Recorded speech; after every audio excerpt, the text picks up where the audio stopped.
ஒரு குடும்ப தலைவர் ஒரு நாள் காலையில விடிஞ்சு எழுந்திரிச்சதும் சத்தம் போட்டார். யார் இந்த கருங்குரங்கு படத்தை என் ரூம்ல கொண்டாந்து மாட்டி வச்சது அப்படின்னு கத்தினார். சமையல் கட்டில இருந்து மனைவி பதில் சொன்னாங்க, தூக்க கலக்கத்துல உளராதீங்க, நல்லா பாருங்க, அது படம் கிடையாது, முகம் பார்க்கிற கண்ணாடி அப்படின்னாங்க. ஜெருசலேம் அங்க உள்ள ஒரு தேவாலயம், அதுல உள்ள பலிபீடத்தின் முன்னாடி ஒரு பெட்டி உண்டு. அது காணிக்கை பெட்டி. ஆலயத்துக்கு வர்றவங்க பிரார்த்தனை பண்ணிவிட்டு திரும்பி போற சமயத்துல அந்த பெட்டியில காணிக்கை போடுவாங்க. அவங்களால எவ்வளவு முடியுமோ அவ்வளவு போடுறது வழக்கம். அவங்க வசதிக்கு தகுந்த மாதிரி போடுவாங்க. வசதி உள்ளவங்களா இருந்தாலும் சரி, வசதியே இல்லாத வறியவர்களா இருந்தாலும் சரி, ஆலய காணிக்கை பெட்டியில காசு போடுறது அவங்களுக்கு ரொம்ப பெருமையான ஒரு செயல். ஒரு சமயம் இயேசு தம்முடைய சீடர்களோடு அந்த ஆலயத்துக்கு வரார். அங்க உட்கார்ந்து ரொம்ப நேரம் வழிபாடு பண்ணிட்டு இருக்கிறார். சீடர்களும் அந்த ஜபத்துல கலந்துகிட்டாங்க. வழிபாடு முடிஞ்சது. இயேசு உட்கார்ந்துருக்கிறார். காணிக்கை பெட்டியில காசு போடுறவங்கள கவனிக்கிறார். சீடர்களும் அதையே கவனிச்சுக்கிட்டு இருக்கிறாங்க. ரொம்ப பேர் வரிசையா வந்தாங்க. அவங்களால முடிஞ்ச அளவுக்கு காசு போட்டுட்டு அவங்க பாட்டுக்கு போய்கிட்டு இருக்கிறாங்க. வசதியானவங்க நிறைய பேர் வந்தாங்க. அதுக்கு மத்தியில வயசான ஒரு அம்மா, அவங்களும் வந்து காசு போட்டுட்டு போறாங்க. இப்போ இயேசு தன்னுடைய சீடர்கள் பக்கம் திரும்பினார். ஒரு கேள்வி கேட்டார். இப்போ இந்த காணிக்கை பெட்டியில நிறைய பேர் வந்து காசு போட்டுட்டு போறத நீங்க கவனிச்சிங்க. இன்னைக்கு இந்த காணிக்கை பெட்டியில ரொம்பவும் அதிகமா காசு போட்டது யார் அப்படின்னு கேட்டார். முதல்ல வந்தார ஒரு பெரிய மனுஷன், அவர் தான் அதிகமா போட்டார் அப்படின்னாரு ஒருத்தர். மூணாவதா வந்தவர் தான் அதிகமா போட்டார், நான் கவனிச்சேன் அப்படின்னாரு இன்னொருத்தர். இப்படி ஆளுக்கு ஒரு விதமா சொல்றாங்க. கடைசியா இயேசு சொன்னாராம், இன்றைக்கு அந்த பெட்டியில அதிகமா காசு போட்டவங்க அந்த வயசான அம்மா தான் அப்படின்னாராம். சீடர்களுக்கு ஒன்றும் புரியல. அந்த அம்மா ரொம்ப ஏழையாச்சே, அவங்க எப்படி அதிகமா காணிக்கை செலுத்த முடியும் அப்படிங்கறது அவங்க சந்தேகம். இயேசு விளக்குனார். நிறைய பேர் வந்தாங்க, நிறையவே காசுகள் போட்டாங்க, அது உண்மைதான். ஆனாலும் அந்த அம்மா என்ன பண்ணாங்க கவனிச்சிங்களா? வந்தாங்க, தன்னுடைய காசு பைய திறந்தாங்க, அப்படியே கொட்டுனாங்க. அதுல இருந்தது ரெண்டு காசுகள் தான். அந்த 2 காசும் காணிக்கை பெட்டியில விழுந்துட்டுது. மற்றவங்க எல்லாம் தங்கள்கிட்ட இருந்த செல்வத்தின் ஒரு சிறு பகுதியை எடுத்து பெட்டியில போட்டாங்க. ஆனா இந்த அம்மா தன்கிட்ட என்ன இருந்ததோ அதை அப்படியே போட்டுட்டாங்க. தன்னுடைய பிழைப்புக்காக வச்சிருந்த அவ்வளவையும் இழக்கிறதுக்கு தயாராயிட்டாங்க. அவ்வளவு தாராள மனசு அவங்களுக்கு. அதனால அவங்க செலுத்தின காணிக்கை தான் அளவுல அதிகம் அப்படின்னார். விலை மதிப்பில்லாத முத்து புதையல் ஒருத்தனுக்கு கிடைக்க போகுதுன்னு வச்சுக்கோங்க. அதன் மதிப்பை உணர்ந்தவன் என்ன பண்ணுவான்? அதை அடையறதுக்காக தன்கிட்ட இருக்கிற எதையும் கொடுக்கறதுக்கு தயாரா இருப்பான் இல்லையா? அது மாதிரிதான் இதுவும் அப்படின்னார். உலக மதிப்பீடுகளை துரும்பா தூசியா மதிச்சு அதையெல்லாம் உதறி விடுகிறவன் இறையருள் அப்படிங்கிற இணையில்லாத செல்வத்தை பெறுகிறான் அப்படிங்கிறது இதுல உள்ள கருத்து.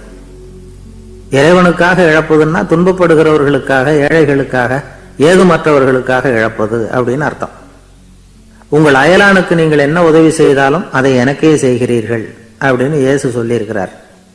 அடுத்தவங்களுக்கு உதவணுங்கிற குணம் இன்னைக்கு ரொம்ப குறைஞ்சு போச்சு. செய்ய வேண்டிய கடமையிலிருந்து விலகி இருக்கிறவர்கள் நம்ம கிட்ட நிறைய பேர் உண்டு. அப்படிப்பட்ட ஒருத்தர் டாக்டர் கிட்ட போனார். டாக்டர், நான் ஒரு கவர்மெண்ட் ஆபீஸ்ல வேலை பார்க்கறேன், எனக்கு ஒரே அசதியா இருக்கு, என்னை சோதிச்சு பாருங்க, ஆலோசனை சொல்லுங்க ஏதாவதுன்னார். டாக்டர் அவரை பரிசோதனை பண்ணி பார்த்துட்டு சொன்னார், இதோ பாரு, உனக்கு இப்போ தேவைப்படுறது முழு ஓய்வு.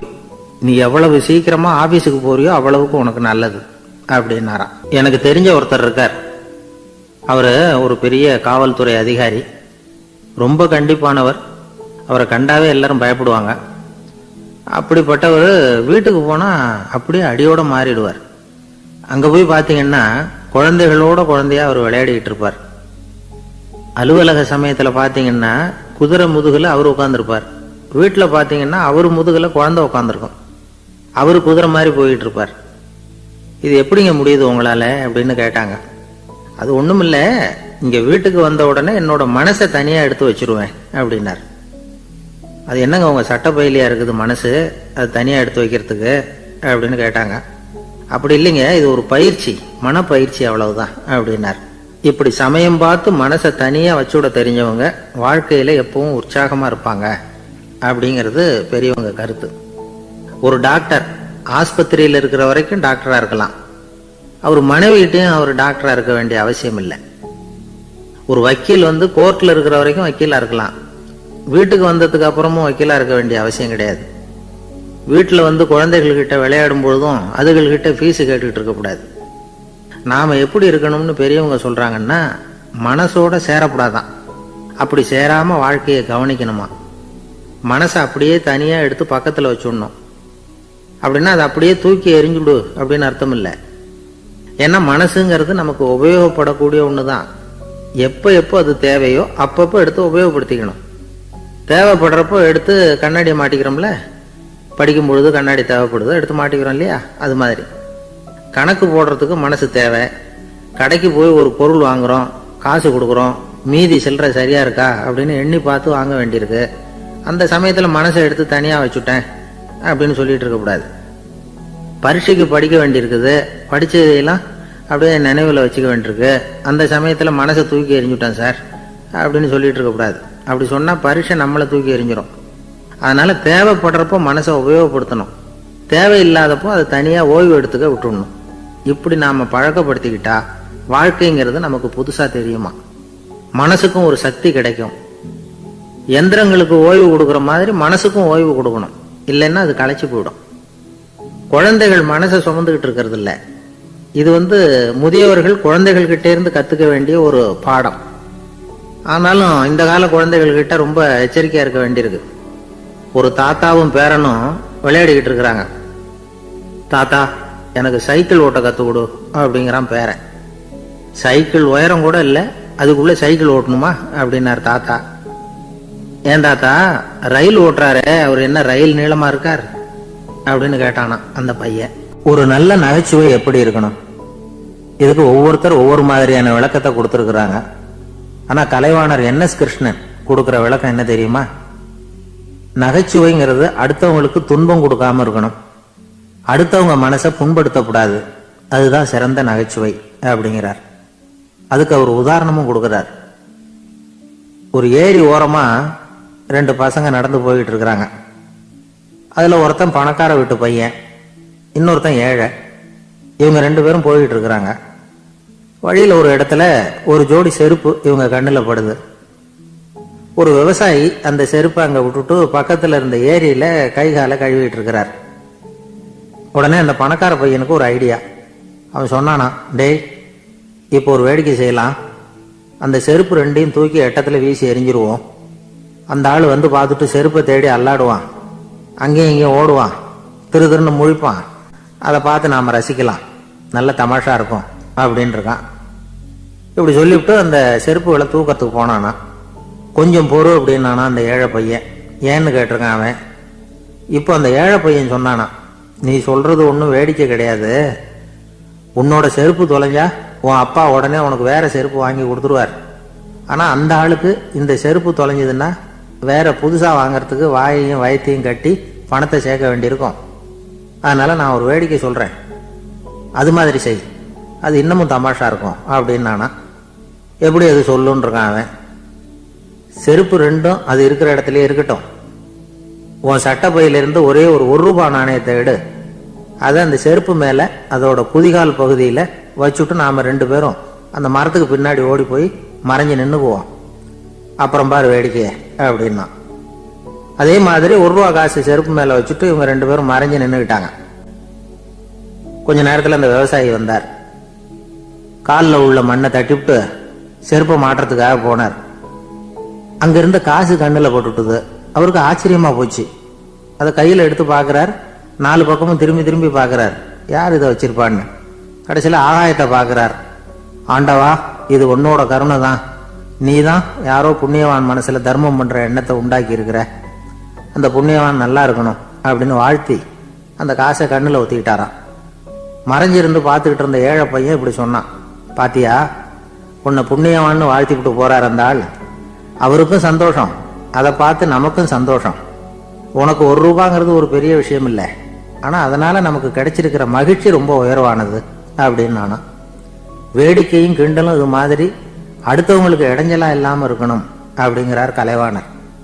ஆனால் பாருங்க, அவருக்கே இடைஞ்சலா வர்ற விஷயங்களை கூட அவர் வேடிக்கையாக தான் எடுத்துக்கிட்டாராம். ஒரு தடவை ஒருத்தர் கலைவாணர்கிட்ட வந்து, ஐயா என் குழந்தை செத்து போச்சு அப்படின்னு சொல்லி அழுதாராம்.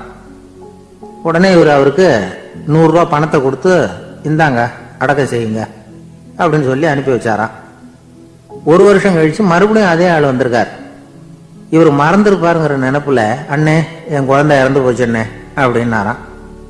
இவர் மறுபடியும் 100 ரூபாய் கொடுத்து ஆறுதல் சொல்லி அனுப்பி வச்சாராம். 7-8 மாசம் கழிச்சு மறுபடியும் அதே ஆள் வந்திருக்கார். அவர் வாயை திறக்கிறதுக்கு முன்னாடியே இவர் 100 ரூபாய் அவர் கையில வச்சு, போன 2 தடவை தான் குழந்தை செத்து போச்சு, இந்த தடவையாவது அதை சாகாம காப்பாத்தி விடு அப்படின்னு சொல்லி அனுப்பி வச்சாராம். அதுக்கப்புறம் அந்த ஆள் வர்றதே இல்லையா.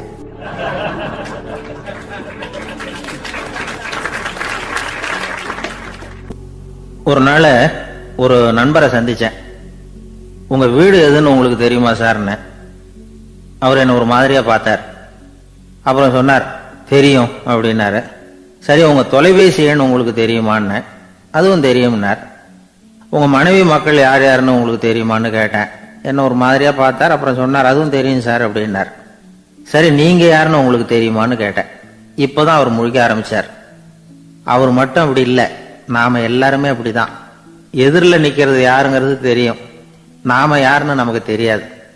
உண்மையிலேயே நாம யார்? இந்த கேள்விக்கான பதில தான் வாழ்க்கை பூரா நாம தேடிட்டு இருக்கிறோம். புத்தர் என்ன சொல்றாரு தெரியுமா? நீங்க கடவுளை பத்தி கவலைப்பட தேவையில்லை, உங்களை பத்தின கவலை உங்களுக்கு இருந்தா போதும் அப்படிங்கிறார். நான் யார், எனக்கு ஏன் இந்த கவலை அப்படின்னு உங்களை நீங்களே கேட்டுக்குங்க அப்படிங்கிறார்.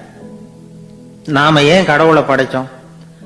அது ஒரு நழுவல் முயற்சியா, அதாவது தன்னிடமிருந்து தானே தப்பிக்கிற ஒரு முயற்சியா. இப்படிதான் அதை சொல்றாங்க அறிஞர்கள்லாம்.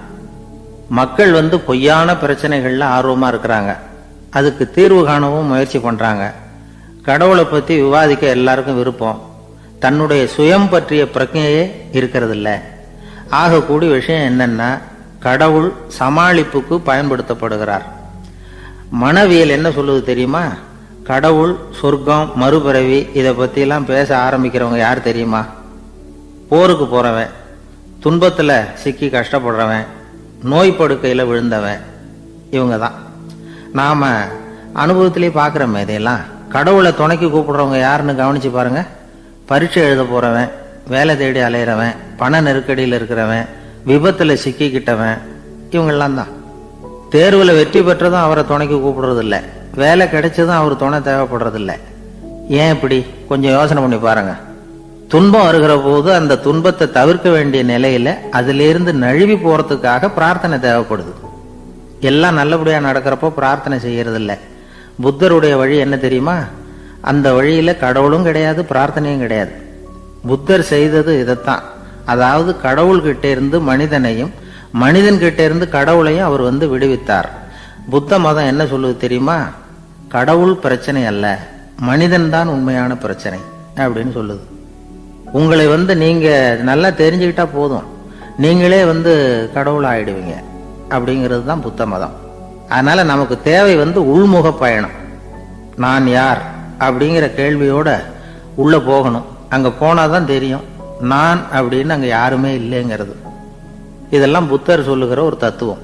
தத்துவம்னு சொன்னாவே நமக்கெல்லாம் அதை புரிஞ்சுக்கிறது கஷ்டம்தான். நம்ம பொறுத்த வரைக்கும் தத்துவம்ங்கிறதுல 2 வகை உண்டு. ஒன்னு தத்துவம், இன்னொன்னு மகா தத்துவம். தத்துவம்னா என்ன தெரியுமா? கேட்கறவங்களுக்கு புரியப்படாது, அதுதான் தத்துவம். மகா தத்துவம் என்னன்னா சொல்றவங்களுக்கும் புரியப்படாது. அந்த வகையில பார்த்தா இன்று ஒரு தகவலும் ஒரு மகா தத்துவம் தான். ஒரு ஊர்ல ஒரு ஆள் இருந்தான், கற்பனையிலேயே காலத்தை கடத்திக்கிட்டு இருந்தான். ஒரு நாள் ஒரு மரத்தடியில உட்காந்துருந்தான். அவனுக்கு பசிக்கிற மாதிரி தெரிஞ்சது. உடனே கற்பனையிலேயே சாப்பிட ஆரம்பிச்சுட்டான். அதாவது எதிரில் இலை போட்டு சாப்பாடு போடப்பட்டிருக்கிறதாகவும் அதை இவன் சாப்பிட்றதாகவும் நினைச்சுக்கிட்டு கையை மட்டும் வாய்க்கும் தரைக்குமா அப்படியும் இப்படியும் கொண்டுகிட்டு போய் பாவனை பண்ணிக்கிட்டே இருக்கிறான். தூரத்துல இருந்து பார்க்கறவங்களுக்கு இவன் ஏதோ பலமான விருந்து சாப்பிட்டுட்டு இருக்கிறான் அப்படின்னு தான் தோணும். அது மாதிரியே பண்ணிக்கிட்டு இருந்தான். அந்த வழியா ஒரு சன்னியாசி வந்துகிட்டு இருந்தார். இவனை பார்த்தார்.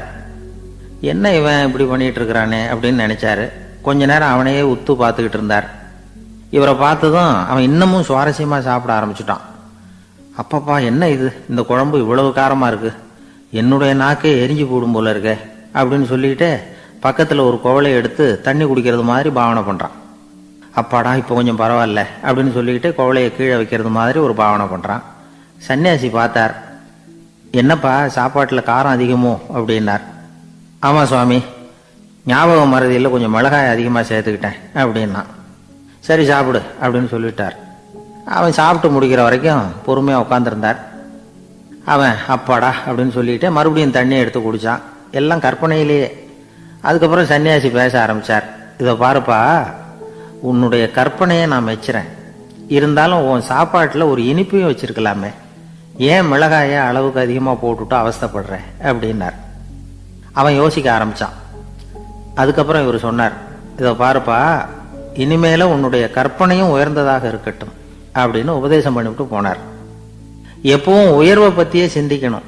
உயர்வு கிடைக்கலன்னா கூட அப்படி சிந்திக்கிறது நிறுத்தப்படாது அப்படிங்கிறார் திருவள்ளுவர். உள்ளுவது எல்லாம் உயர் உள்ளல், மற்ற அது தள்ளினும் தள்ளாமை நீர்த்து. ஊக்கம் இல்லாமல் உலகத்தில் வாழ்ந்து பிரயோஜனம் இல்லை. அதனால உயர்வாகவே சிந்திக்கணும். அது நம்மளை ஊக்கப்படுத்தும். இது பெரியோர் வாக்கு. இந்த உலகத்தில் கற்பனையிலேயே வாழ்கிற சில கஞ்சர்களும் உண்டு. அதாவது 2 கஞ்சர்கள், 2 பேரும் பக்கத்து பக்கத்து ஊர்ல இருந்தாங்க. பொங்கல் சமயம் ஒரு கஞ்சன் தன்னுடைய மகனை கூப்பிட்டான். இதோ பாருப்பா, பக்கத்து ஊர்ல என்னுடைய நண்பன் ஒருத்தன் இருக்கிறான். அவனுக்கு பொங்கல் பரிசு ஏதாவது கொடுக்கணும். நான் ஒரு 4 ஆட்டுக்குட்டியை தரேன், நீ கொண்டுகிட்டு போய் கொடுத்துட்டு வந்து விடுறியா அப்படின்னு கேட்டான். சரி, நான் புள்ள ஒரு பைய கையில் எடுத்துக்கோன்னா அவன் எடுத்துக்கிட்டான். இந்த ஆட்டுக்குட்டி பிடிச்சிக்கோ அப்படின்னு சொல்லி ஒவ்வொன்றா போடுறேன் பார் அப்படின்னு சொல்லிட்டு 1 2 3 4 அப்படின்னு எண்ணிக்கிட்டே வெறும் சைகையாலேயே ஆட்டுக்குட்டியை பிடிச்சி போடுறது மாதிரி பாவனை பண்ணிட்டு இருக்கிறான். அவன் பிள்ளையும் அதை ரொம்ப அக்கறையாக வாங்கிக்கிறது மாதிரி வாங்கிக்கிட்டு அந்த பையை தூக்கிக்கிட்டு அடுத்த ஊருக்கு போகிறான். இவன் அங்கே போய் சேர்ந்த நேரத்தில் அந்த கஞ்சன் ஊரில் இல்லை, எங்கேயோ வெளியில் போயிருக்கிறான். அவனோட புள்ள மட்டும்தான் வீட்டில் இருந்தான்.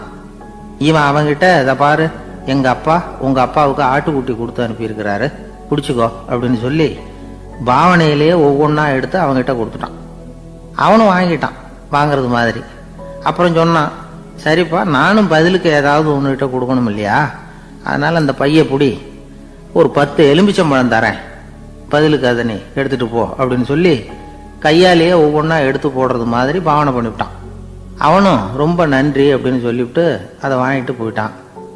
கொஞ்ச நேரம் கழிச்சு வெளியில் போயிருந்த அப்பங்காரன் திரும்பி வந்தான்.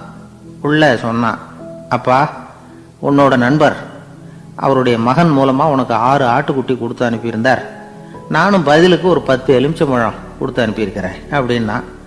எப்படிடா கொடுத்தேன்னு கேட்டார் அப்பா. இப்படி தான் கொடுத்தேன்னு சொல்லி சைகையிலேயே காட்டினான். இதை பார்த்ததும் அப்பங்காரனுக்கு பயங்கரமாக கோவம் வந்துட்டுது. பலார்னு அரைஞ்சுட்டான் பையனை. ஏன்பா அரைஞ்ச? 10 எலுமிச்சம்பழம் கொடுத்துட்டேனே அப்படிங்கிறதுக்காகவா அப்படின்னு கேட்டான்.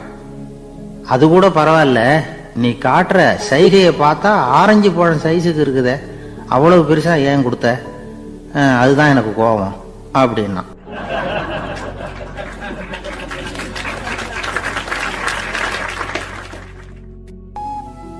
ஒரு ஆள் இருந்தார். அவரு தன்னை ஒரு குருன்னு சொல்லிக்கிட்டார். மௌன குரு, வாயை திறக்கிறது இல்லை. அவருக்கு 2 சீடர்கள் உண்டு. இவங்க தான் வர்றவங்க கிட்ட பேசுவாங்க, விளக்கம் கொடுப்பாங்க. ஒரு நாள் இந்த சீடர்கள் 2 பேரும் எங்கேயோ வெளியில போயிட்டாங்க. அந்த நேரம் பார்த்து ஒருத்தர் அங்க வந்தார். குரு கிட்ட போனார். குருவே, புத்தர்னா என்ன அப்படின்னு கேட்டார். குருவுக்கு ஒன்றும் புரியல. அவர் உண்மையான குருவா இருந்தாவில் புரியும். திருன்னு முழிக்க ஆரம்பிச்சார். இந்த நேரம் பார்த்து இந்த சீடர்களும் எங்கேயோ போயிட்டாங்களே, என்ன பண்றது, உதவிக்கு யாராவது கிடைக்க மாட்டாங்களா அப்படின்னு அப்படி சுற்றுமுற்றும் பார்த்தார். வந்தவர் இதை கவனிச்சார். ஏதோ புரிஞ்சுக்கிட்டவர் மாதிரி அடுத்த கேள்வியை கேட்டார். தர்மம்னா என்ன சுவாமி அப்படின்னார். குருவுக்கு ரொம்ப சங்கடமா போச்சு. நம்ம நிலைமை இப்படி ஆயிட்டுதே, இக்கட்டில் விட்டுட்டு போயிட்டாங்களே, எங்கேயோ இப்படி மாட்டிக்கிட்டோமே அப்படின்னு சொல்லி விட்டத்தை பார்த்தாராம். அப்புறம் குனிஞ்சு தரைய பார்த்தார். அப்படியே உட்காந்துட்டார். வந்தவர் உடனே அடுத்த கேள்விக்கு போயிட்டாராம். தியானம்னா என்ன சுவாமின்னாராம். பாவம் என்ன பண்ணுவார் அந்த குரு, பேசாம கண்ணை கெட்டியா மூடிக்கிட்டார். இது ஏதடா வம்பா போச்சுன்னு. இவர் இப்படி பண்ணா கூட வந்தவர் சளைக்கல. இன்னொரு கேள்வியும் கேட்டார். ஆசீர்வாதம்னா என்னன்னாராம். இவர் பார்த்தார், இப்படியே போனா இவர் கேள்வி கேட்கறத நிறுத்த மாட்டாருன்னு நினச்சிக்கிட்டு எனக்கு ஒன்றுமே தெரியாதுங்கிற பாவனையில் 2 கையையும் விரித்து காட்டினாராம். வந்தவர் முகத்தில் மகிழ்ச்சி, மன நிறைவு, ஏதோ எல்லாம் புரிஞ்சுக்கிட்ட ஒரு மாதிரி அங்கேருந்து புறப்பட்டு போனார். வழியில் அந்த குருவோட சீடர்கள் 2 பேரையும் சந்திச்சார். உங்கள் குருவை நாங்கள் பார்த்துட்டு வரோம் அப்படின்னாராம். இவர் என்ன நடந்ததுன்னு கேட்டிருக்காங்க அவங்க. இவர் விவரமாக சொன்னாராம். உங்கள் குரு எப்பேற்பட்ட ஞானி தெரியுமா? புத்தர்னா என்னன்னு கேட்டேன். அதுக்கு அவர் அப்படியும் இப்படியும் பார்த்தார். அதுக்கு என்ன அர்த்தம் தெரியுமா? மக்கள் புத்தரை அங்கேயும் இங்கேயும் தேடுறாங்க, உண்மையில் அவர் அங்கேயும் இங்கேயும் தேடி கண்டுபிடிக்க முடியாது அப்படிங்கிறத அவர் செய்கை மூலமாக உணர்த்தினார். அதுக்கப்புறம் தர்மம்னா என்னன்னு கேட்டேன். ஒரு மேலையும் கீழையும் பார்த்து தர்மம் சமமானது, அதில் உயர்வு தாழ்வு இல்லை அப்படிங்கிறத உணர்த்தினார். அதுக்கப்புறம் தியானம்னா என்னன்னு கேட்டேன். கண்ணை மூடிக்கிட்டார். கண்ணை மூடி காணும் அற்புதம் அதுங்கிறத புரிஞ்சுக்கிட்டேன். கடைசியாக ஆசீர்வதிக்கப்படுறது பற்றி கேட்டேன். கைகளை நீட்டி உதவுறது தான் அது அப்படிங்கிறத 2 கையையும் விரித்து உணர்த்தினார். எவ்வளோ பெரிய மகான் அவர் அப்படின்னு சொல்லிவிட்டு அவர் பாட்டுக்கு போயிட்டார். சீடர்கள் அதுக்கப்புறம் மெதுவாக குருக்கிட்ட வந்து சேர்ந்தாங்களாம். அவங்கள பார்த்ததும் குருவுக்கு கோபம் வந்துட்டுது. அடே பாவிகளா, எங்கடா போய் தொலைஞ்சிங்க? நான் ஒரு ஆளுகிட்ட மாட்டிக்கிட்டு என்ன பாடுபட்டிருக்கேன் தெரியுமா அப்படின்னாராம். இது மாதிரி தான் நாம் சாதாரண மனிதர்களின் புற வேடங்களில் மயங்கி போயிடுறோம். அவங்க பேச்சு, செய்கை, பார்வை இதிலெல்லாம் ஏதோ பெரிய தத்துவம் இருக்கிறதாக நினச்சிக்கிறோம். உண்மையிலேயே அந்த தத்துவங்கள் யாருக்கு சொந்தம்? அவங்களுக்கு இல்லை, நமக்கு தான் சொந்தம். நாம தானே அதை கற்பிச்சுக்கிட்டோம். நம்மை நாம அடையாளம் கண்டுக்கிறது இல்லை, நாம யாருங்கிறது நமக்கு புரியறதில்லை. அதுதான் இன்னைக்கு நடக்கிறது. அதனால தான் அடுத்தவங்களை தேடி ஓடிட்டு இருக்கிறோம். சில வீடுகளில் கூட இது மாதிரி சைகைகள் உண்டு. சில குடும்ப தலைவர்கள் தினமும் காலையில் கண்ணை கெட்டியாக மூடிக்கிட்டு கை 2யும் சுத்தமாக விரித்து வச்சுக்கிட்டு உட்காந்து தியானம் பண்ணுறது வழக்கம். எதுக்காக அப்படி பண்ணுறீங்கன்னு ஒருத்தரை பார்த்து கேட்டேன். இந்த மாதம் வாங்கின சம்பளம் பூரா தீர்ந்து போச்சு, இனிமேல் என் கையில் சுத்தமாக ஒன்றும் இல்லை, புதுசாக எதுவும் செலவு வச்சுடாத அப்படிங்கிறத அப்படி உள்ளங்கை 2யும் விரித்து காட்டி அவங்களுக்கு உணர்த்துறேன், அவ்வளவுதான் அப்படின்னார். ஒரு பெரிய நினைவு மண்டபம். அதுக்கு முன்னாடி ஒரு அப்பாவும் பிள்ளையும் நின்றுக்கிட்டு இருக்கிறாங்க. அந்த வழியாக போகிறவங்க வர்றவங்கெல்லாம் அந்த இடத்துல நின்று அது என்ன மண்டபம் அப்படின்னு விசாரிக்க ஆரம்பித்தாங்க. அந்த அப்பாவும் பிள்ளையும் தான் வர்றவங்களுக்கெல்லாம் விவரம் சொல்லிகிட்டு இருக்கிறாங்க. அதாவது இந்த இடத்துல ஒரு பெரிய மகான் சமாதி ஆயிருக்கார், அவர் சமாதியான இடத்துல இந்த நினைவு மண்டபத்தை கட்டியிருக்கிறோம் அப்படின்னாங்க. ஊர் பூரா இந்த செய்தி பரவிச்சு. நிறைய பேர் அந்த இடத்த தேடி வர ஆரம்பித்தாங்க. இங்கே வந்து கொஞ்சம் நேரம் உட்காந்துட்டு போனால் மனசுக்கு ஒரு நிம்மதி கிடைக்கிது அப்படின்னாங்க. அங்கே இருந்த உண்டியலில் நிறைய காசு போட்டுட்டு போகிறாங்க. பணம் கிடுகிடுன்னு நிறைய சேர ஆரம்பிச்சுட்டுது. பணம் நிறைய சேர்ந்த உடனே அந்த அப்பாவுக்கும் பிள்ளைக்கும் தகராறு வந்துட்டுது. பணம் சேர்ந்தாலே சொத்து தகராறு வரத்தானே செய்யும், அது மாதிரி வந்துட்டுது. பையன் அடிக்கடி நிறைய பணம் கேட்க ஆரம்பித்தான்.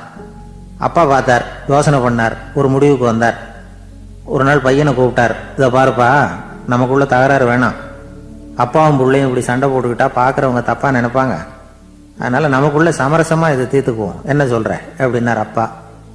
சரின்னு நான் பையன். உடனே அந்த அப்பா என்ன பண்ணார் தெரியுமா? மகன்கிட்ட கொஞ்சம் பணத்தை கொடுத்தார். தன்கிட்ட இருந்த ஒரு கழுதையையும் கொடுத்தார்.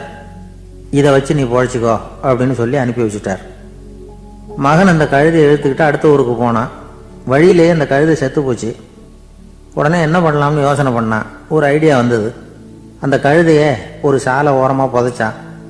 கையில் இருந்த பணத்தை வச்சு அந்த இடத்துல ஒரு கல் மண்டபம் கட்டினான். அந்த வழியாக 2 பேர் வந்தாங்க. இது என்ன மண்டபம்னு விசாரிச்சாங்க. இந்த இடத்துல ஒரு பெரிய மகான் சமாதி ஆயிருக்கிறார் அப்படின்னா.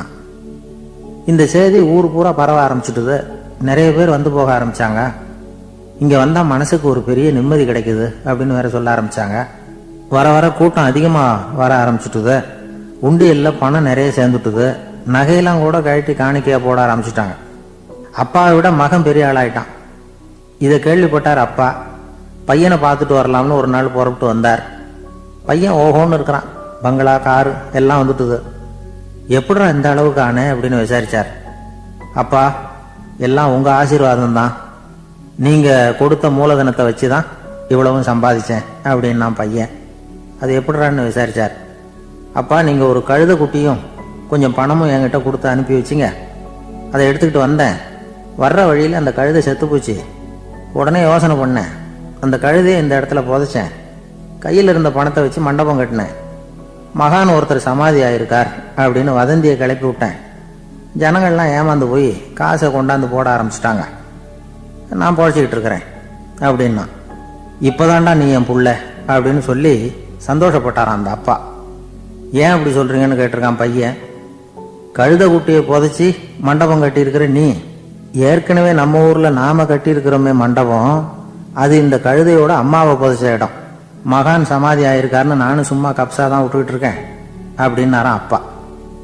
முட்டாள் ஜனங்களை நினைச்சு அந்த 2 பேரும் சத்தம் போட்டு சிரிச்சாங்களாம். மனுஷன் ஏமாத்துறது ரொம்ப சுலபம். என் கூட படிச்ச ஒருத்தன் திடீர்னு ஒரு நாள் எல்லாருக்கும் அருள் வாக்கு சொல்ல ஆரம்பிச்சுட்டான். அவன் ஒரு ஆபீஸ்லயும் வேலை பார்க்கறான். ஆபீஸில் உள்ளவங்கெல்லாம் அவங்ககிட்ட வந்து அருள் வாக்கு கேட்கறது வழக்கம். ஒரு நாள் நான் அவன் முன்னாடி போய் உட்காந்து பேசிக்கிட்டு இருந்தேன். அப்போ அதே ஆபீஸில் வேலை பார்க்குற ஒருத்தர் அவங்ககிட்ட வந்து, சுவாமி, என் மேஜையில் வச்சிருந்த பேனா திடீர்னு காணாமல் போட்டுது, அது திரும்ப கிடைக்குமா எனக்கு அப்படின்னு கேட்டார். இவன் கண்ணை உருட்டி பார்த்துட்டு, அது உனக்கு கிடைக்காது, புதுசாக வேற ஒன்று வாங்கிக்கப்போ அப்படின்னா. சரின்னு அவர் போயிட்டார். அவர் போனதுக்கப்புறம் நான் மெதுவாக இவனை பார்த்து, அது எப்படிடா அது உனக்கு கிடைக்காதுன்னு அவ்வளோ உறுதியாக அவர்கிட்ட சொன்னேன் அப்படின்னு கேட்டேன். இவன் மெதுவாக என் காதுகிட்ட வந்து, அந்த பேனாவை கிளப்புனதே நான் தான் அப்படிங்கிறான். இங்கே இருக்கிற எல்லோருக்கும் வணக்கம். நான் அதிகமாக இந்தியாவை விட்டு வெளிநாடு எதையும் இதுவரை பார்க்காதவன். இப்பொழுதுதான் சமீபத்தில் தான் முதல் தடவையாக உங்கள் ஊருக்கு வந்திருந்தேன், சில காலங்களுக்கு முன்னால். இப்பொழுது 2வது தடவையாக இங்கே வர்றேன். இது ரொம்ப மகிழ்ச்சிகரமான ஒரு நாள். மகிழ்ச்சிகரமான சூழ்நிலையில் உங்களை எல்லாம் சந்திக்கிறதுல எனக்கு ரொம்ப மகிழ்ச்சி. ஏன்னா தேசிய தின மகிழ்ச்சி கொண்டாட்டத்தில் நீங்கள் எல்லாம் கலந்து கொண்டிருக்கிறீர்கள். நேற்று நானும் அந்த தொலைக்காட்சியிலே அந்த அணிவகுப்பு எல்லாத்தையும் பார்த்தேன். எந்த அளவுக்கு ஒற்றுமையாக செயல்பட்டால் எதையும் வெல்லலாம் அப்படிங்கிறதுக்கு ஒரு உதாரணமாக இந்த நாட்டில் இருக்கிற நீங்கள் எல்லாம் உழைத்து கொண்டிருக்கிறீர்கள். அது எனக்கு ரொம்ப மகிழ்ச்சி. இப்படி ஒற்றுமையாக இருந்தால் எவ்வளோ பெரிய வியாதியை கூட விரட்டி போடலாம் அப்படிங்கிறது மாதிரி நிரூபித்திருக்கிறீர்கள். அதனால் உங்களெல்லாம் சந்திக்கிறதுல எனக்கு ரொம்ப மகிழ்ச்சி. எனக்கு இது மாதிரி இவ்வளவு பெரிய கூட்டத்தில் என்னோட வந்திருக்கிற பெரியவர்கள் பேசி பழக்கம். நான் அதிகமான கூட்டத்தில் பேசி பழக்கம் இல்லை. ஆனால் ரேடியோவில் ஒரு 20-25 வருஷம் பேசியிருக்கிறேன். அதனால் எனக்கு எதிரில் கூட்டமே இல்லாமல் பேசி தான் பழக்கம். அது வெறும் மைக்கு மட்டும் இருக்கணும், எதிரில் யாரும் இருக்கக்கூடாது. அப்படியே ரேடியோவில் பேசி பழக்கப்பட்டதுனால ஒரு பெரிய பிரம்மாண்டமான கூட்டத்தை பார்த்தது எனக்கே ஒரு மாதிரியாக இருக்கும். அதனால் கூட்டம் இல்லாமல் எனக்கு இப்போ கூட நீங்கள் எல்லோரும் எழுந்திரிச்சு வெளியில் போயிட்டால் ரொம்ப நல்லா பேசுவேன். நீங்கள் வெளியில் இருந்துட்டு கேட்கணும், ஏன்னா அப்படியே பழகி போச்சு. இருந்தாலும் இதில் எனக்கு என்னென்னா, இப்போ தமிழ்நாட்டில் நான் பலதரப்பட்ட கூட்டத்தில் பேசி சமீப காலத்தில் பேசியிருக்கிறேன். இந்த எல்கேஜி யூகேஜி படிக்கிற குழந்தைகள் முன்னாடி என்ன பேச சொல்லுவாங்க, எல்கேஜி யூகேஜி அந்த குழந்தைகள். அப்போ நான் எப்போ முடிக்கணுங்கிறது எனக்கு தெரியும். ஏன்னா அதுக்கு ஒரு அறிகுறி. அந்த குழந்தை என்ன பண்ணோம்னா மொதல் வரிசையில் இருக்கிறது அப்படி தரையை கீறும். கேச்சுன்னா அது போதும் அப்படின்னு அதுக்கு முடிச்சுக்கோன்னு அர்த்தம். அதை பார்த்து தான் நான் முடிச்சுக்கிறது வழக்கம். கொஞ்சம் பெரிய ஹைஸ்கூல்னால் யாராவது பசங்க 2-3 பேர் கொட்டாவி விடுவாங்க, அதை பார்த்து அதை முடிச்சுக்கிறது வழக்கம். கல்லூரின்னா விசில் அடிப்பாங்க யாராவது 1-2 பேர். இப்படி எனக்கு பலதரப்பட்ட எப்போ முடிக்கணுங்கிறதுக்கு அப்படிலாம் அறிகுறி உண்டு. எனக்கு ரொம்ப பிடிச்சது என்னென்னா, இந்த முதியோர் இல்லங்கள் இருக்குது பாருங்கள். முதியோர் இல்லம், பென்ஷனர் அசோசியேஷன்லாம் இருக்குது தமிழ்நாட்டில்.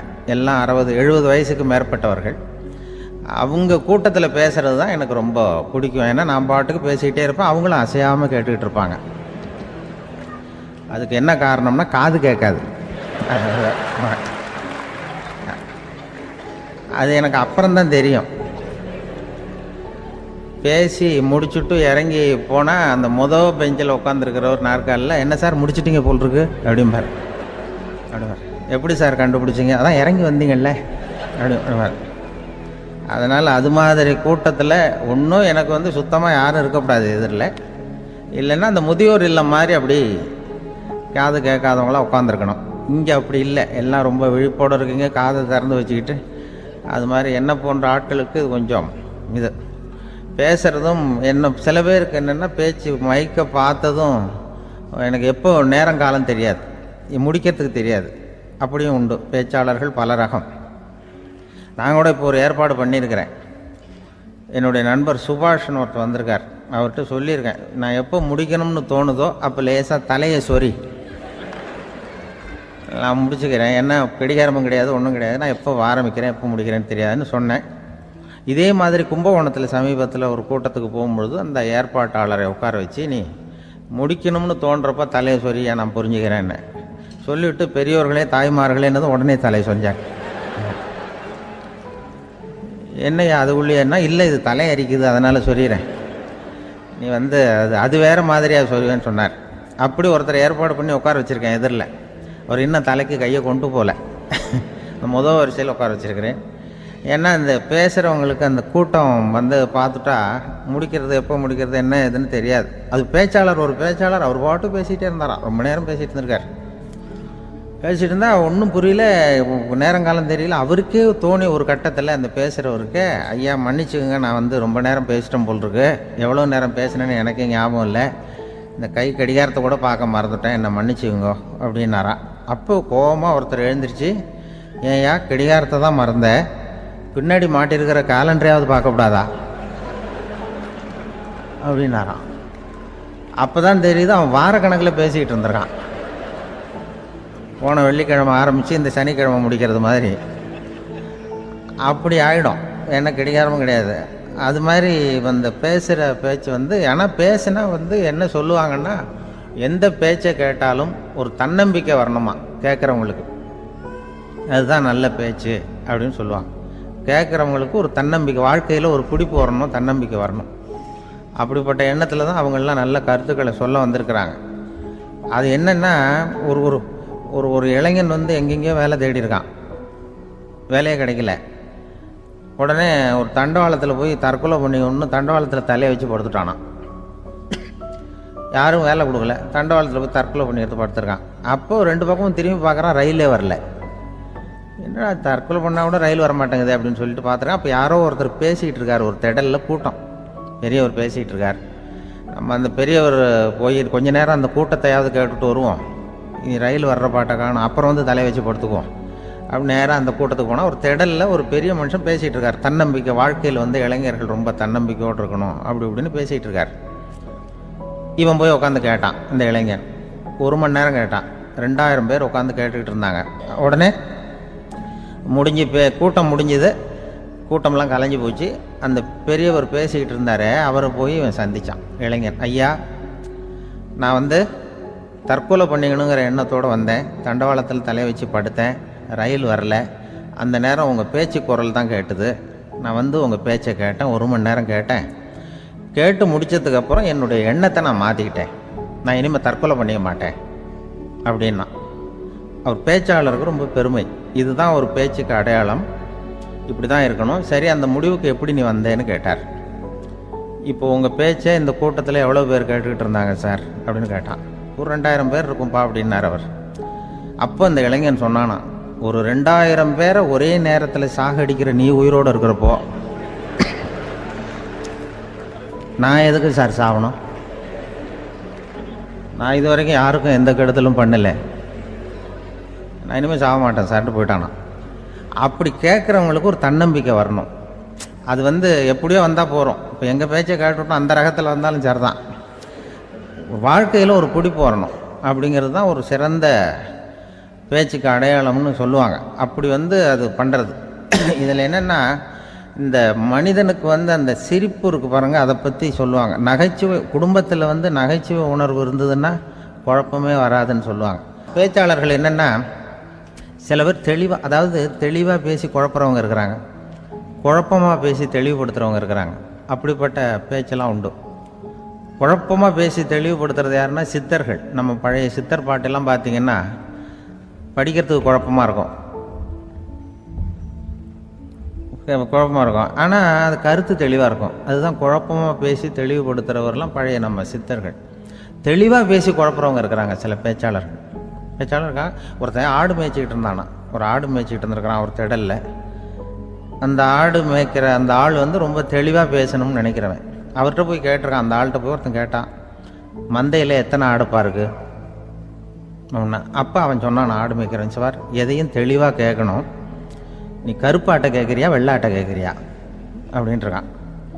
கருப்பாடு அது ஒரு 50 இருக்குது அப்படின்னா, சரி வெள்ளாடு எத்தனை இருக்குது அப்படின்னா அதுவும் 50 தான் இருக்குது அப்படின்ட்டுருக்கான். இன்னும் ரெண்டும் ஒரே ஆன்சர் தானே சொல்கிறான் அப்படின்னு சொல்லி, சரி இந்த ஆடெல்லாம் எவ்வளவு புல் சாப்பிடும் ஒரு நாளைக்கு சார்? மறுபடியும் தெளிவாக கேளுங்க, கருப்பாடா வெள்ளாடா?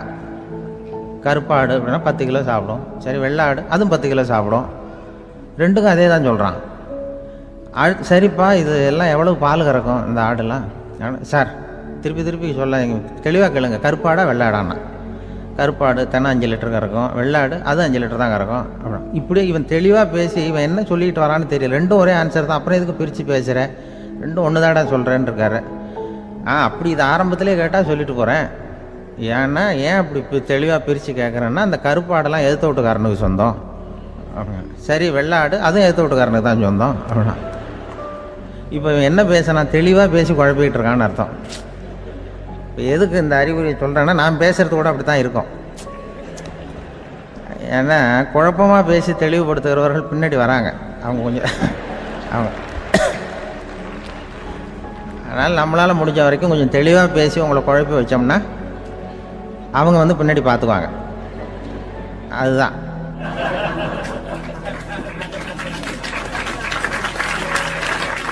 ஒரு ஊர்ல ஒரு மன்னர் இருந்தார். ஒரு நாள் அவருடைய அரசவைக்கு ஒரு ஓவியன் வந்தான். அவன் சீனா தேசத்திலிருந்து வந்தவன், தாவோ சிந்தனையாளன். அவன் அங்க வந்து மன்னர் முன்னாடி நிக்கிறான். யாரும் செய்ய முடியாத ஒரு காரியத்தை என்னால செய்ய முடியும்னா. இவன் இப்படி சொன்னதை கேட்டதும் ஏற்கனவே அங்க இருந்த அரசவை ஓவியன் ஒருத்தனுக்கு கோபம் வந்துட்டுது. இதோ பாரு, இப்படி எல்லாம் பேசக்கூடாது, நான் வேணும்னா உன்னுடைய சவாலை ஏத்துக்கிறேன் அப்படின்னா. நாம 2 பேரும் ஓவியம் தீட்டுவோம், அதை பார்த்துட்டு நம்ம 2 பேர்ல யார் சிறந்த ஓவியன் அப்படிங்கிறத மன்னரே தீர்மானம் செய்யட்டும், என்ன சொல்ற அப்படின்னு கேட்டான் அவன். அவனும் சரின்னு ஒத்துக்கிட்டான். போட்டி ஆரம்பமாச்சு. அரசர் அவங்களுக்கு 2 சுவர்களை ஒதுக்கி கொடுத்தார். 6 மாச காலம் அவகாசம் கொடுத்தார். 2 ஓவியர்களும் அவங்கவங்க வேலையை ஆரம்பிச்சாங்க. இரவு பகலா வேலை செய்ய ஆரம்பிச்சுட்டாங்க. 6 மாசம் முடிஞ்சது. அரசர் வந்து பார்த்தார். முதல்ல தன்னுடைய அரசவை ஓவியர் தீட்டி இருந்த ஓவியத்தை பார்த்தார்.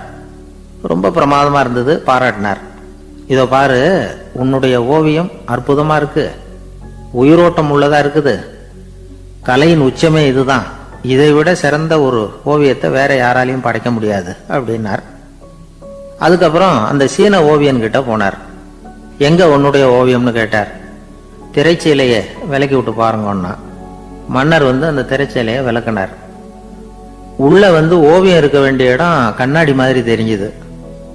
அவன் அந்த 6 மாச காலமா அந்த சுவரை வந்து தேய்ச்சி கண்ணாடி மாதிரி ஆக்கி வச்சிருக்கிறான். அதுக்கு நேரா எதிர் சுவரில் அரசவை ஓவியன் தீட்டின ஓவியம் இருக்கு. அது எதிரில் இருந்த இந்த கண்ணாடியில பட்டு பிரதிபலிக்குது.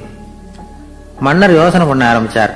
அப்புறம் அந்த சீன ஓவியனை பார்த்து கேட்டார், இதை பாரு, நீ என்னுடைய ஆளை வந்து தோற்கடிச்சுட்ட அப்படிங்கிறதுல சந்தேகம் இல்லை, ஆனாலும் எங்களை ஏமாத்தி இருக்கிற, எந்த ஓவியமும் நீ வரையிலையே அப்படின்னார். அரசே, இதுதான் உண்மையான ஓவியம், உயிருள்ள ஓவியம். இது வந்து மனோபாவங்களை பிரதிபலிக்கும், மாறுகின்ற காலங்களை அப்படியே காட்டும் அப்படின்னா அந்த சீன ஓவியன்.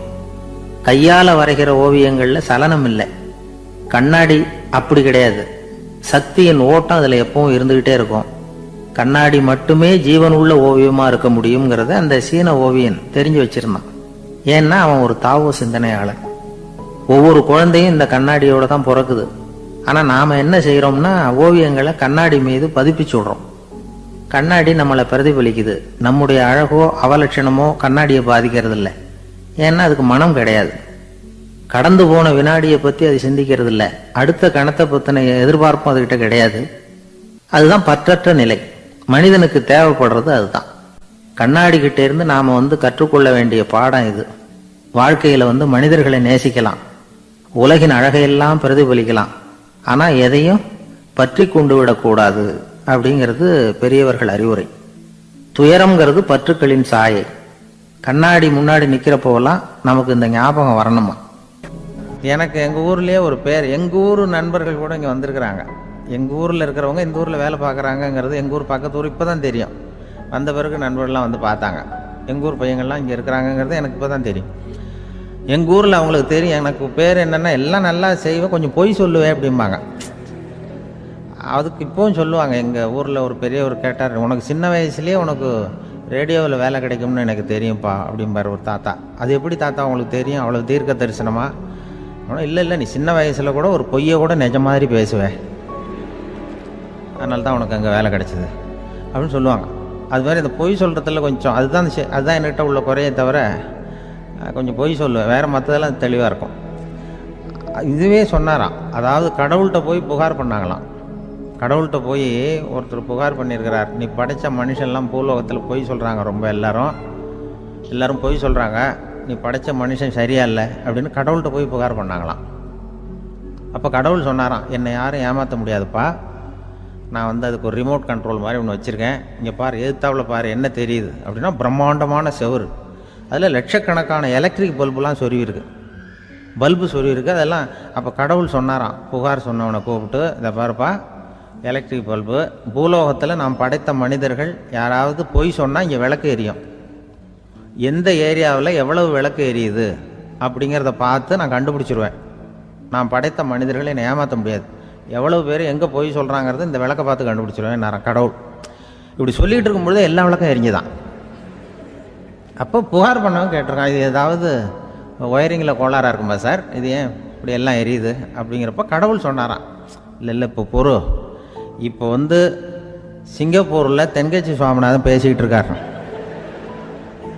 இன்னும் ஒரு 15-20 நிமிஷத்தில் சரியாக போடும் அப்படின்னாராம். அப்படி சொல்லுவாங்க என்னை பற்றி கொஞ்சம் பொய் சொல்கிறதுங்கிறது. அதுக்காக உங்ககிட்ட வந்து பொய் சொல்ல முடியாது. நான் பொய் சொல்கிறதுனா அந்த முன்னாடி சொன்னேன் முதியோர் இல்லம், அங்கே வேணால் சொல்லலாம், எதை சொன்னாலும் கேட்க போகிறதில்ல, அப்படி சொல்லலாம்.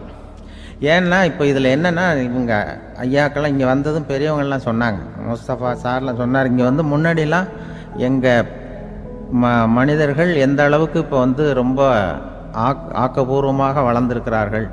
முன்னாடிலாம் சினிமா நடிகர்களுக்கு தான் இது மாதிரி கூட்டங்கள்லாம் வரும், சினிமா சம்மந்தப்பட்டவங்களுக்கு இது மாதிரி ஏதாவது நல்ல விஷயங்களை பேசுகிறவங்களுக்கு கூட்டம் வர்றது வந்து ஒரு பெரிய ஆரோக்கியமான அறிகுறி, எங்களுக்கெல்லாம் ரொம்ப மகிழ்ச்சியாக இருக்குது சார்னு சொன்னார்.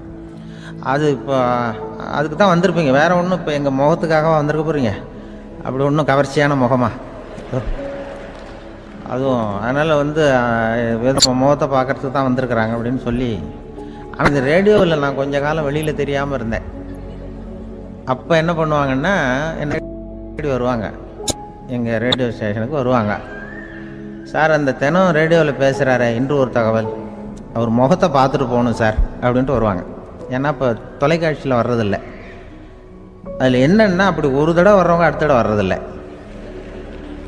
அப்போ தான் புரியுது, ஓஹோ அவங்க ஆள் யாருன்னு தெரிஞ்சுக்கிறதுக்கு தான் வராங்க, வேறு ஒன்றும் ஒரு பெரிய கவர்ச்சி. அதனால் இந்த கூட்டம் வந்து ஏதோ என்னுடைய கவர்ச்சின்னா அவர் ஐயா சுகிசிவம் கொஞ்சம் கவர்ச்சியாக தெரிகிறார், அதனால் அவருக்காக வந்த கூட்டமாக வேணா இருக்கலாம், வேறு எனக்கு அந்த நம்பிக்கை இல்லை. ஐயா சாலவன் பாப்பாவுக்கு சுத்தமாக அந்த நம்பிக்கை இருக்காது. அதனால் நாங்கள் வந்து ஏமாந்து போட மாட்டோம், ஏதோ எங்களை பார்க்க தான் வந்திருக்கிறாங்க எல்லாரும் அப்படின்னு. என்ன அவங்களுக்கு கருத்துன்னா, நல்ல குடும்பம், நல்ல மகிழ்ச்சியாக வாழ்வது எப்படி, நல்ல குடும்பத்தை எப்படி நடத்துறது, இது மாதிரி நல்ல கருத்துக்களை இப்போ ஜனங்கள்கிட்ட பரிமாறிக்கணும்னு இந்தியாவிலையும் தமிழ்நாட்டிலையும் சில நிகழ்ச்சிகளை அவங்க நடத்திட்டு இருக்கிறாங்க. என் கூட வேலை பார்க்குறப்போ ஒரு அம்மா இருந்தாங்க, அவங்க எப்போதும் அவங்க வீட்டுக்காரர் படத்தையே வச்சுருப்பாங்க, கையில் பத்திரமா வச்சுருப்பாங்க, அவ்வளவு மரியாதை மதிப்புன்னு சொல்லி நாங்கள்லாம் அவங்கள பெருசாக நினைப்போம். இது எதுக்குமா அவங்க வீட்டுக்காரர் படத்தை பத்திரமா இல்லை கையிலேயே வச்சுருக்கீங்களே, ஆஃபீஸுக்கெல்லாம் எடுத்துகிட்டு வந்து வச்சு அடிக்கடி எடுத்து பார்த்துக்குவாங்க, அவ்வளவு பிரியமாக அவங்க வீட்டுக்காரர் இல்லை. ஆமாம், எனக்கு வந்து ஏதாவது பிரச்சனை வந்துவிடுதுன்னா உடனே எங்கள் வீட்டுக்காரர் படத்தை எடுத்து பார்ப்பேன். பரவாயில்லையே இப்படி ஒரு இதாக, ஆமாம் இதை பார்த்துட்டு நினச்சிக்குவேன், இதை விட பிரச்சனை வேறு என்ன இருந்துட போகுது உலகத்தில் அப்படின்னு நினச்சிக்குவேன், உடனே எனக்கு எல்லாம் போயிடும் அப்படின்ட்டு தான். அப்படி ஒரு அம்மா இருந்தாங்க, இப்போ இருக்காங்க, வேலை பார்த்துக்கிட்டு இருக்காங்க. அப்படிலாம் நீங்கள் இங்கே இருக்கிற தாய்மார்கள் பெண்கள் யாராவது அப்படி கூட பண்ணலாம். யாரா எப்போதுமே உங்கள் வீட்டுக்காரர் படத்தை கையில் வச்சுக்கோங்க, அது ஒரு யோசனை, குடும்பம் குதூகலமாக இருக்கிறதுக்கு அது ஒரு யோசனை. அதே மாதிரி இவங்களும் அவங்க படத்தை வச்சுக்கலாம், வச்சுக்கிட்டு பிரச்சனை வரும்போது பார்த்துக்கணும், இதை விட நமக்கு என்ன வந்துட போகுது பெருசா அப்படி தான் இருக்கணும். குடும்பம் வந்து நல்லபடியாக இருக்கணும்னா அதுக்கு இப்போ சொல்லுவாங்க, கடவுளே வந்து ஒரு வீட்டு கணவன் வீட்டு தலைவர் கனவுல வந்தாராம். கடவுள் வந்து இது மாதிரி உன்னை விட்டுட்டு உங்கள் குடும்பத்தை உன்னையெல்லாம் விட்டுட்டு போக போகிறேன்னா, அதனால் ஏதாவது வரம் வேணும்னா கேட்டு போய் வாங்கிக்கோ அப்படின்னு கடவுள் சொன்னாராம் இந்த குடும்ப தலைவர்கிட்ட. அவருக்கு என்ன கேட்குறதுன்னு புரியல. கடவுள் வந்து விட்டுட்டு போகிறேங்கிறாரு, ஏதாவது வரம் கேட்டுக்கோ அப்படின்னு நம்ம என்ன பண்ணுறது, என்ன கேட்குறதுன்னு ஒன்றும் புரியல. குழம்பிக்கிட்டு இருந்தான் அந்த ஆள் கனவுல. இப்போ கடவுள் சொன்னாராம், சரி நீ ரொம்ப குழப்பமாக இருக்க, நாளைக்கு மறுபடியும் உன் கனவுல வரேன், அதுக்குள்ளே நீ முடிவு பண்ணி வை, உனக்கு என்ன வரம் வேணுமோ கேட்டு வாங்கிக்கோ, உனக்கு வரம் கொடுத்துட்டு நான் போயிடுறேன், உன்னை விட்டுட்டு போகிறதா நான் முடிவு பண்ணிட்டேன் அப்படின்ட்டுருக்காரு கடவுள். சரி ஒரு நாள் அவகாசம் கொடுங்க, நாளைக்கு நான் அதுக்குள்ளே முடிவு பண்ணி வைக்கிறேன்ட்டு அவர் வந்தார். மறுநாள் முழிச்சுக்கிட்டார். முழிச்சுக்கிட்டு மனைவி மகன் மக்கள் எல்லாரையும் கூப்பிட்டார், குடும்பத்தில் எல்லாரையும். அப்படி வாங்க, இது மாதிரி நேற்று கனவுல வந்தார் கடவுள், நம்மளை விட்டுட்டு போக போகிறாராம், என்ன வரம் வேணும்னு கேட்டு வாங்கிக்கோ அப்படின்னு இப்போ சொல்லிட்டார். என்ன கேட்குறதுன்னா அப்படின்னு அந்த கணவன் கேட்குறான். இந்த மனைவி சொல்கிறாங்க, என் உடம்பு பூரா நகையாக இருக்கணும் அப்படின்னு கேள் அப்படின்ட்டுருக்கு. அதுக்குள்ளே அந்த ஒரு பொண்ணு ஓடி வந்து, அப்படிலாம் கேட்காதப்பா கடவுள்கிட்ட, இப்போ இருக்கிற சொத்து எவ்வளோ இருக்கோ அதுபோல் இன்னொரு பங்கு வேணும்னு கேள் அப்படின்னு. அந்த பையன் வந்து அவன் வேறு சொன்னான், அவன் அது நமக்கு வந்து இது போல் ஒரு 10 பங்காவது வேணும், 2 பங்களா கார் வேணும் அப்படின்னு அவன் ஒரு லிஸ்ட்டை கொடுத்தான். இவர் என்ன கேட்குறதுன்னு முடிவு பண்ணுறதுக்குள்ள அங்கே வேலை செய்கிற அம்மா, ஒரு வயசான அம்மா வந்திருக்கு, வேலை செய்கிற அம்மா. அது வந்து சொல்லிச்சான் இவர்கிட்ட, தப்பாரு கடவுள்கிட்ட அப்படிலாம் கேட்காதப்பா, நாளைக்கு வரும்பொழுது என்ன வர வேணும்னா எங்கள் குடும்பத்தில் எல்லாரும் அன்பாக இருக்கணும், பாசமாக இருக்கணும்னு கேட்டு வாங்கிக்கோ வரத்தை, அன்பு பாசம் குடும்பத்தில் எப்போதும் நிலவணும்னு கேட்டு வாங்கிக்கோ, வேற எல்லாம் நம்ம பார்த்துக்கலான்னு இந்த பெரியம்மா சொல்லிச்சான். மறுநாள் அதே மாதிரி படுத்து தூங்கினார். கடவுள் கனவுல வந்தார். வந்து கேட்கும்பொழுது இவர் சொன்னாராம், ஐயா எனக்கு வந்து எங்கள் குடும்பத்தில் நாங்கள் கணவன் மனைவி புள்ள குட்டி எல்லாம் பாசமாக இருக்கணும், அன்பாக இருக்கணும், இதுதான் எங்களுக்கு வர வேணும் அப்படின்னு கேட்டாராம். இவர் கேட்டதும் கடவுள் வந்து தலையை சொரிய ஆரம்பிச்சிட்டாராம். ஏன் என்ன யோசிக்கிறீங்கன்னு கேட்டிருக்காரு. நீங்கள் அன்பாக பிரியமாக இருந்தீங்கன்னா அப்புறம் ஏன் நான் உங்களை விட்டுட்டு போக போகிறேன், நான் ஏற்கனவே இல்லைங்கிறதுனால தான் உங்களை விட்டு போகலாம்னு முடிவு பண்ணியிருந்தேன்.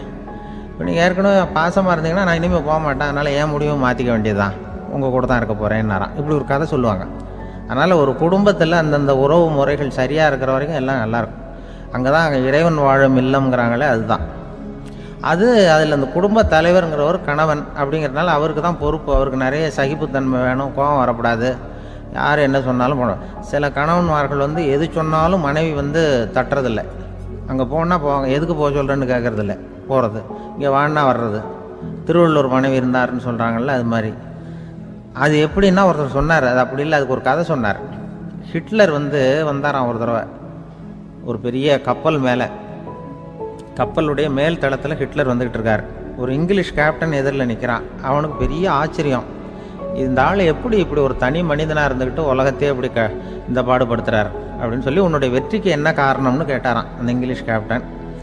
இப்போ ஹிட்லர் சொன்னாராம், என்னுடைய வெற்றிக்கு காரணம் என்கிட்ட வேலை செய்கிற ஊழியர்கள், நான் கிழிச்ச கோட்டை தாண்ட மாட்டாங்க, நான் என்ன சொல்கிறேனோ அதை உடனே செய்வாங்க, ஏன் எதுக்குன்னு எதிர்த்து பேச மாட்டாங்க, அதுதான் என்னுடைய வெற்றிக்கு காரணம் அப்படின்னு சொல்லி அதை நிரூபித்து காட்டுறேன் பார் அப்படின்னு சொல்லி கையை தட்டினாராம் ஹிட்லர்.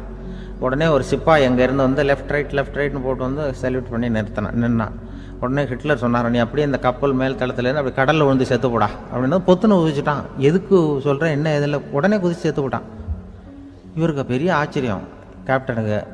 ஹிட்லர் சொன்னார், இதுதான் என்னுடைய வெற்றிக்கு காரணம், தப்பார் இன்னொருத்தனை கூப்பிட்றேன் அப்படின்னு தட்டினா, இந்த பக்கத்துலேருந்து ஒருத்தன் வந்தான், லெஃப்ட் ரைட்னு வந்து நின்னா, நீ இப்படி குதிச்சு செத்து போடா அப்படின்னு பொத்துன்னு குதிச்சுட்டான். எதுக்கு போக சொல்கிறீங்கன்னு ஒன்றுமே கேட்கல, குதினா உடனே குதிச்சுட்டான். அப்போ ஹிட்லர் சொன்னார், இதே மாதிரி என்னுடைய ஒவ்வொரு ஊழியர்களும் இருக்கிறாங்க, நானும் ஊழியர்களை இழக்கிறதுக்கு தயாராக இல்லை, தப்பார் தயாராக இருப்பேன் எப்போதும், தப்பார் இன்னொருத்தர் தட்டுறேன்னு இன்னொருத்தர் வந்தார். எதிர்த்தாப்புலேருந்து ஒருத்தன் லெஃப்ட் ரைட் சல்யூட் அடித்தான்.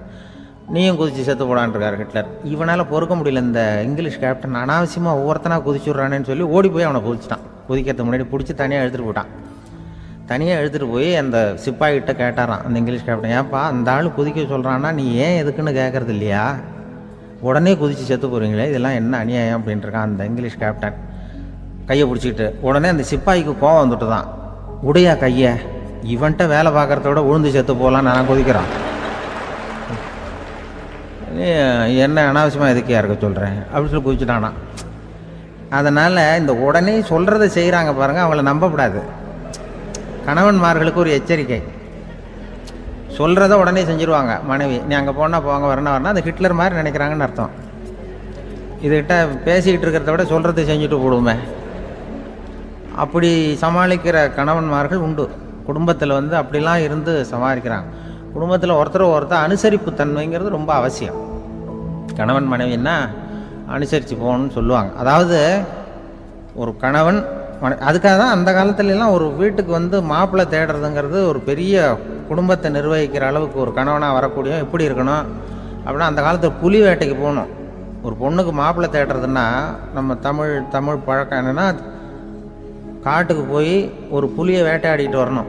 அந்த புலி பல்லு அல்லது நகத்தை கொண்டுட்டு வரணும் அந்த இளைஞன்.